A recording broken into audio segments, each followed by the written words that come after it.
Hello, my name is Jonelle, and this is my weekly vlog where I yap about my golden year and all the things that come with it. So, welcome to this week. Thanks for tuning in and hearing what I got to say this week. So, today has been a very low vibrational day. I'm allegedly off on Mondays and sometimes Tuesdays. It just really depends on my schedule and what I have planned for the week. And sometimes living the entrepreneur girl boss lifestyle, it can be very easy for me to be like, no, I don't need my off days. Let me just send this email and tip tap this thing. But I'm doing my best to just be like, no, Janelle, you need to rest because burnout is very real. I've read about how things like burnout and anxiety show themselves, and it can show up in lack of motivation to work, irritability, anxiety, just can't sleep, can't relax, can't do any of those things. And I'm the type of person where sometimes I'm like, I think the only solution to my stress is by working even more because I get these things done.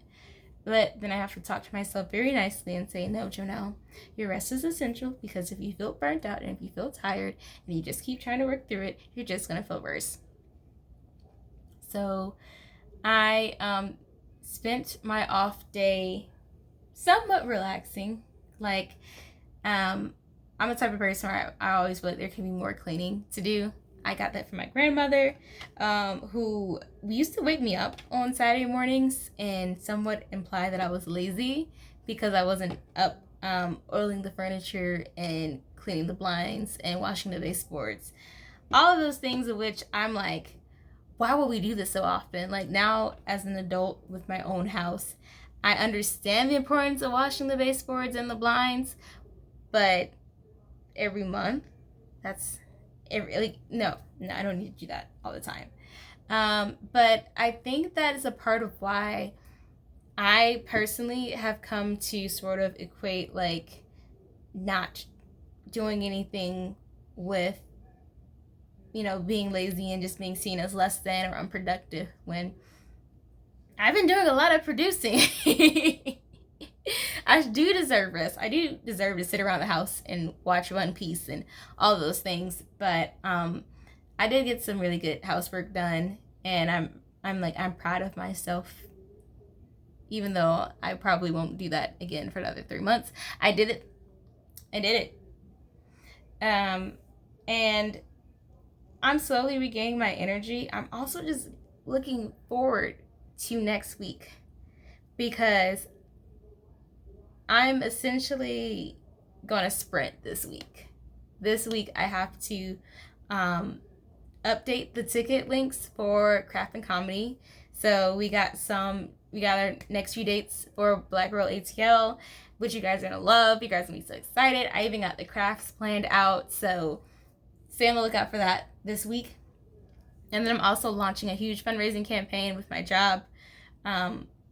We're already launched it initially, but there's more elements that we're adding to it. We have more information on our second location and what we're trying to do to get in that space. So that's something I'm working towards. And on top of that, there's MomoCon at the end of the week.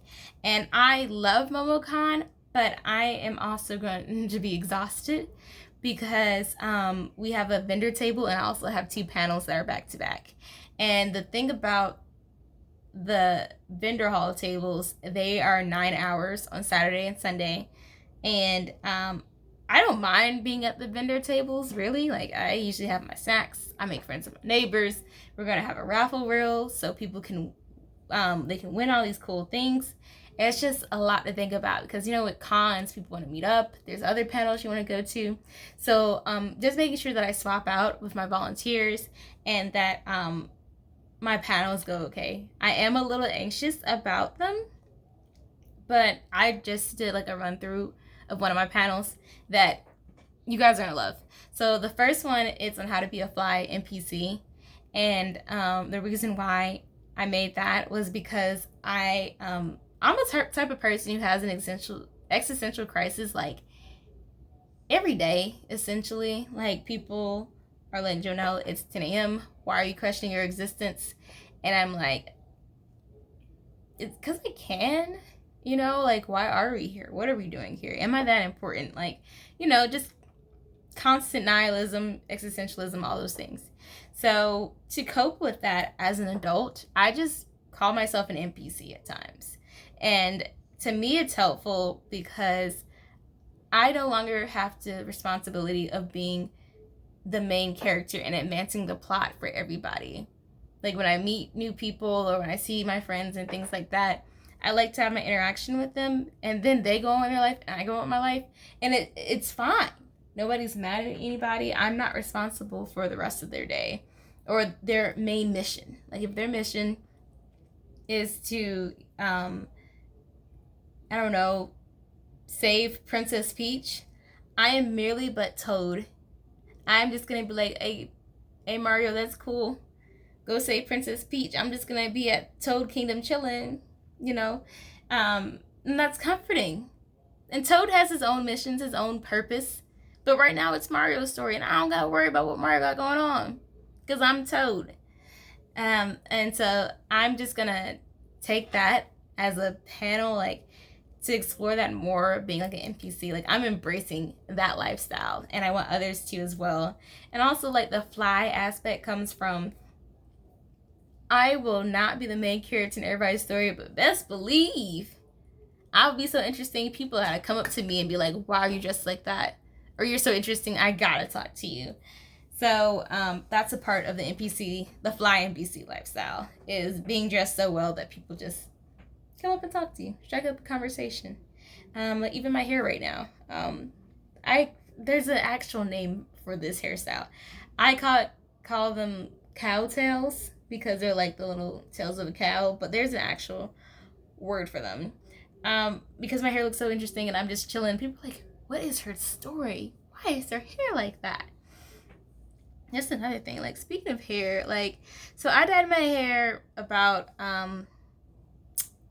8 weeks ago because I really wanted my hair to be red, and also I'm starting to gray up here.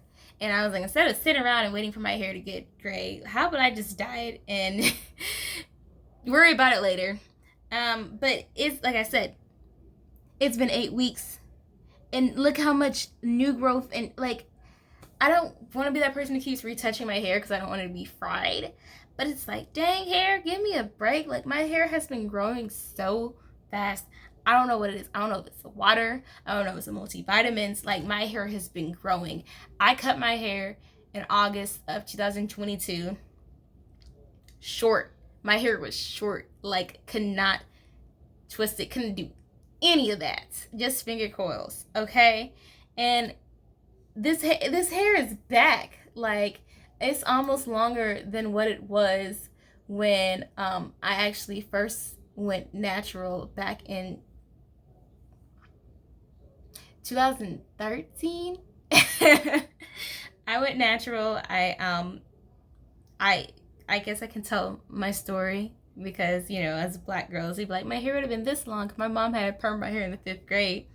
And I actually didn't have breakage when I went natural. Like, I really just liked afros, and I really, really wanted one. My hair relaxed was this long. I thought I was cute. I had light skin privilege because people thought I was mixed because my hair was straight. But then I was like, I want my afro. So my mom and we tried to transition my hair for about 8 months, and it got pretty long. But first of all, the products back in 2013, 2014 were trash. Like, natural hair products, Shea Moisture was good for 4C hair back then. But I will say they did change their formula because it did not do the same things that it did for my hair. And then all you had was that you had like mixed chicks, and you had to like really go and find things that are especially made for 4C hair back then. And then they had, oh my god, they had Cantu. I was putting Cantu on my hair when I first went natural. So yeah, the struggle was really real. And so after I tried to transition, There was an incident that I got really mad, and my mom was like, we could just cut it. And I was like, yeah, let's just cut it.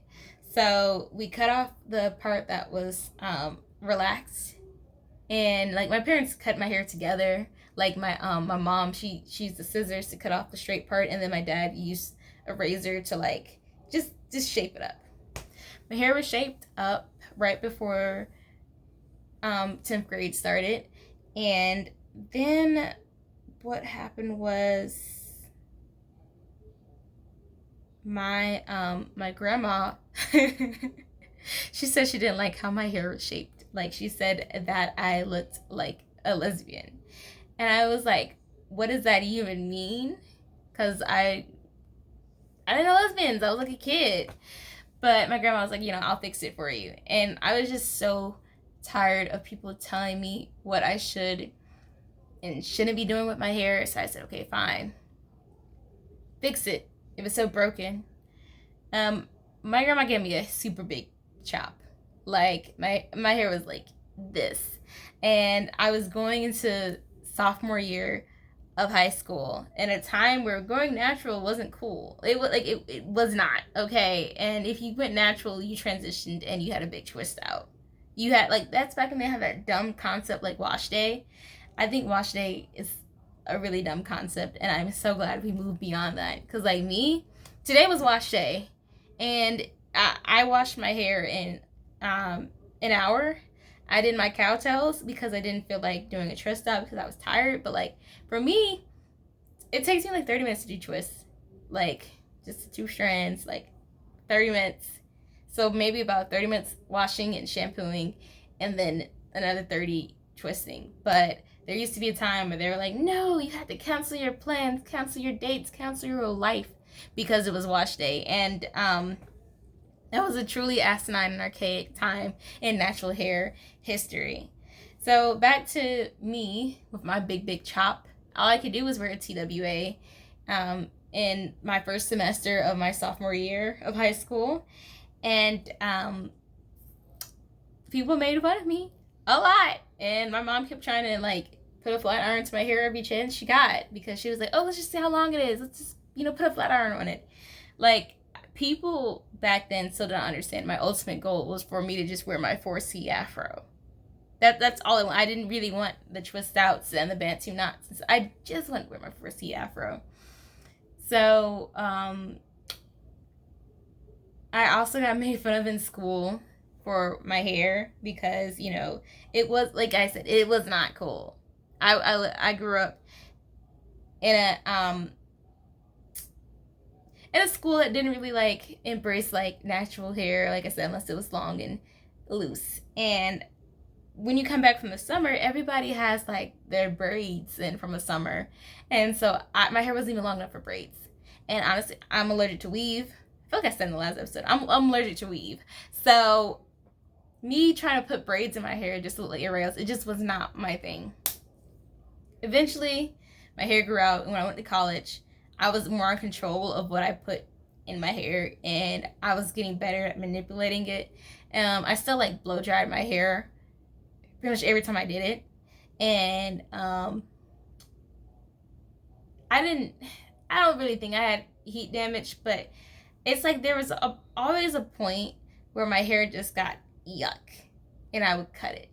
So, like, my second semester of college, I got my hair cut again. I got a tapered haircut, and it's ironic because I think that's sort of what my grandma didn't like about it the first time, but it worked for me, and I really liked it. Like, I wanted to have, like, the longer hair up top because my aunt had a similar hairstyle, so I was, like, trying to do the roller set so my hair would, like, fall and cascade, and I didn't quite do that, but I still liked it. I kept that hair. I think I kept that hair for a minute. Like, I grew my hair out from 2018 to 2022. So that was another 4 years. And my hair was so long. It was so luscious. But I was like, what happens if I wore it straight? I went to a beauty school, like a trade school, to get my hair done because it was only $30, and I didn't have that much money. I didn't feel like paying $90, and she burned my hair. She burned my hair. I don't think she relaxed it, even though I was like, hey, bruh, what's in this cream that you're putting in my hair, because it smells a little strong? And she was like, I guess I should have asked if you had allergies. And I was like, what? But she kept passing the flat iron on my hair. And it got to a point where after that, I washed my hair and parts of my afro didn't curl up. And I was like, but my hair has gotten so long, like I don't want to cut it again. But I'm like, I also love my afro. Like throughout the over 11 years that I've been natural, the end of the day, I love my afro. And I always want to be able to get back to that. If I cannot do that, then I'm cutting it off and starting again.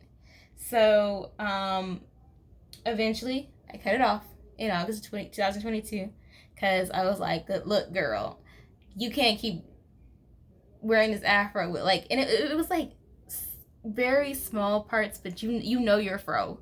So I got it cut again, TWA with finger coils. And I was like, oh, it's gonna take forever to grow, because you know, when you cut your hair after having a bunch, that first wash day is so hurtful, because you're like, what am I holding on to? What's going on?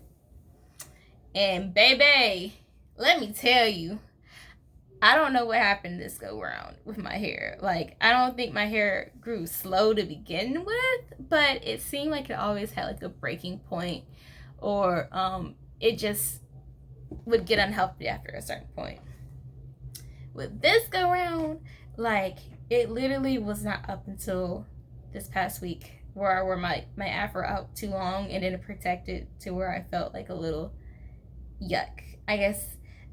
Because in my natural hair journey, I've learned to really fall into that protective hairstyle lifestyle. Like, I love my afro and I'll wear it, but I know that if it doesn't call for an afro, or like, you know, for my hair to be out, let me just go ahead and twist it up for a week. Let me put it in some braids. Even like with these cowtails, I really did this because I just wanted my hair to be parted, so when I finally felt like twisting it, it would take me like that, because my hair is super thick, and when I don't stretch it out, or if it's like all like, I don't know how to describe it. Like, my hair's just really thick, and so sometimes it feels like it takes forever just to part the hair. So if I'm tired, just making sure it's parted and sectioned out. So maybe Tuesday, Wednesday, I twist it and I can put it under a wig for Momo. So be on the lookout for my wigs this weekend. And back to MomoCon. I'm excited, but I'm also ready for it to be over already. Like, I am trying to plan a meetup.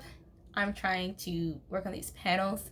And also, we have a raffle wheel with Scraplanta, and we are trying to spin that wheel as much as we can. We're giving away art prints. We're giving away merch. We got really cool craft items like foam and snake skin that we're going to give away. We even got some comics as well. Like, we got some things on this prize wheel that you need to come and pay us $5 and spin and see if you're going to get it, because it's cool. It's nice. That's my plug for Scraplanta. Come by booth 115 in the vendor hall at MomoCon this weekend. And then once I'm done with that and launching this fundraising campaign and just getting all the Black Girl ATL dates up, I can finally just sit down for like longer than 30 minutes, maybe 45 minutes, and chill. It's so interesting how people say that Zillennials, like, we got rest on lock, because we truly value it. Like, sometimes my board members are like, Jonelle, you must be working like 60, 70 hours a week with Scraplanta. And I'm like, no, baby. No. I barely work more than 40. It's a long week if I work 50 hours a week. I know that's unsustainable, and that's a lot of work done, and a lot of work done at poor quality. I have worked 50-hour weeks before, but that was at Six Flags when the money was good to me back then. And honestly, I didn't have anything else to do. Back when I worked at Six Flags, it was a summer after my grandfather passed away. So I really was just trying to like just work these long hours so I could get through my grooving process and get this money. Six Flags was just like my first like real big girl job, and I got paid every week. Every week. Like for someone who didn't have no money, getting paid every week, and like I literally did not have anything else to do. I was just really just chilling. Like college, summer in between freshman and sophomore year of college, I had like one online class just so I could maybe I had two. No, I had like an online class just so I could even out my credits. But I was like, yeah, let me get this money at Six Flags. Oh, what a time to get paid every week. But now I'm like, I don't have the mental bandwidth to work like complete and total like 40 hours a week, and especially if I have to like physically go into the store and things like that. So I don't usually do that. There are of course exceptions to the rule, but for me it's like rest is so essential.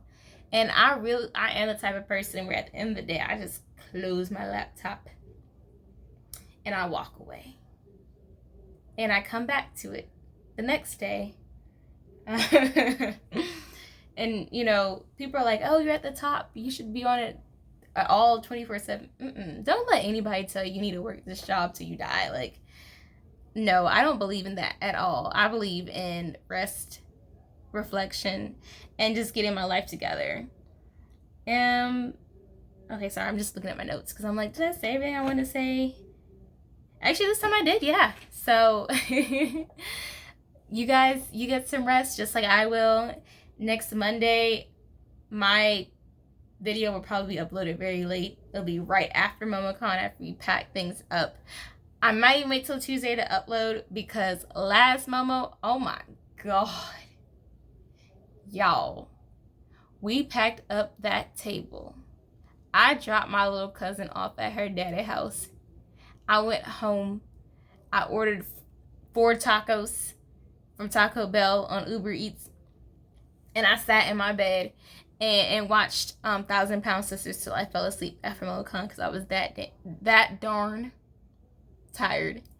I don't know if I'll be like that again this year because, like, you know, once you do something one time, you become so efficient and so good at it. You're like, okay, this year for MomoCon, I already know how I'm packing and unpacking that table and loading it out, where I'm gonna park, how I'm gonna park, who's coming with me. We're gonna have wagons. This is like that.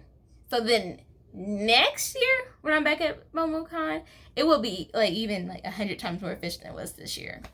So I think I still might be tired, but I'll probably make it like a video to just recap my time at Momo. Maybe I'll learn how to video edit and be able to put in pictures and be like, ding, this is what I wore, ding, this, and blah blah blah. Or I might still just be doing what I do now, where I just yap for 20-ish minutes and then I sign out. So just pray for your girl. Pray for me to get some sleep. And I'll see you guys next week. Enjoy. I hope to see some of you guys at MomoCon. Or if not, that's it. The only other con I'm going to this year is Anime and Soul Con. So y'all better get me while y'all can. Bye.